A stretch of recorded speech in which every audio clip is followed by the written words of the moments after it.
Hey everyone, today we're going to tackle a huge challenge. How do we take the powerful but, let's be honest, sometimes abstract Common European Framework of Reference, the CEFR, and turn it into a practical, everyday tool for teaching our students between 11 and 15 years old?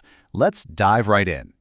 We've all been there, right? We're trying to assess our students, plan our curriculum, and we're given these labels, A2, B1, B2. But what does that actually look like in a classroom full of teenagers? How do we translate that proficiency level into a concrete, age-appropriate expectation for a presentation or a discussion or a writing task? That is the core challenge we are going to tackle together in this analysis. And a solution, thankfully, comes straight from the source. The Council of Europe, through Eurocenters, created this incredible resource specifically for educators of young learners. Think of it less as a rule book and more like a detailed map designed to guide you through the landscape of the CEFR with your specific students in mind. This is the tool we're going to unpack today. So here's our game plan. We'll start with a challenge of assessment, then we'll dig into how this guide helps you decode the CEFR. We're going to look at two really practical examples, oral production and mediation, and then see how you can use all this for effective monthly planning. Finally, we'll talk about your next step. The heart of the problem is this. While CEFR levels are absolutely essential for standardizing language learning, they weren't originally designed with the unique cognitive and social world of a 13-year-old in mind. Our job as educators is to build that bridge. So, now let's get to the solution. This guide, this is the key. It takes the official CEFR framework and maps it directly onto the world of 11 to 15-year-old learners.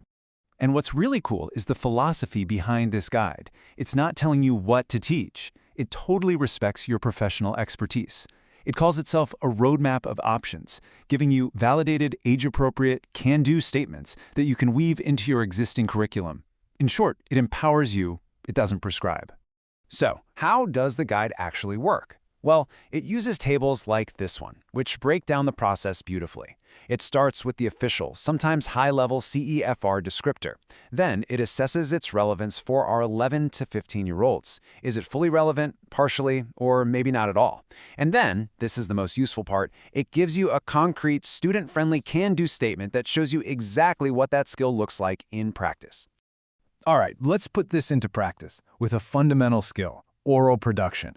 How can we use the guide to create and assess a presentation task that's actually meaningful? Okay, imagine you've got an A2 level class. The official CEFR descriptor says they can give a short, rehearsed, basic presentation on a familiar subject. Now, that's helpful, but it's still a little vague. What does basic mean? How rehearsed? And this is where the guide just shines. It translates that abstract descriptor into something tangible for us. This is what an A2 presentation looks like for a teen. It's about something they know and care about, like a sports team or a band. It's prepared, but, and this is key, it's delivered without just reading a script.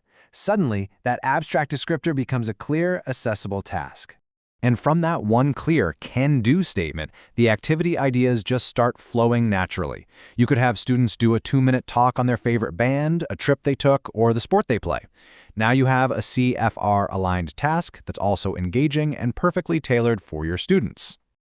Okay, let's apply the same approach to another crucial 21st century skill, mediation.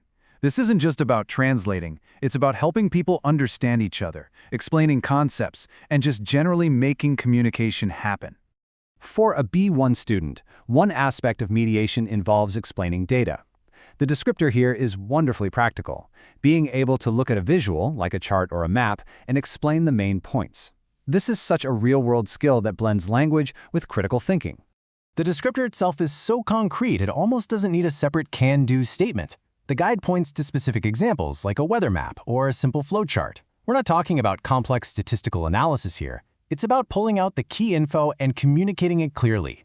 This immediately sparks ideas for the classroom. Students could present the weekly weather forecast based on a map. They could run a simple class poll on hobbies, create a bar chart, and then explain the results to the class. Or they could explain the steps of a recipe using only pictures as a guide. These are all authentic mediation tasks. So, we've seen how this works for individual activities, but the real power comes when we use the guide for structured, long-term planning. How can you integrate this into your monthly or unit planning? It's actually a simple 4-step process. First, pick your theme. Let's say travel.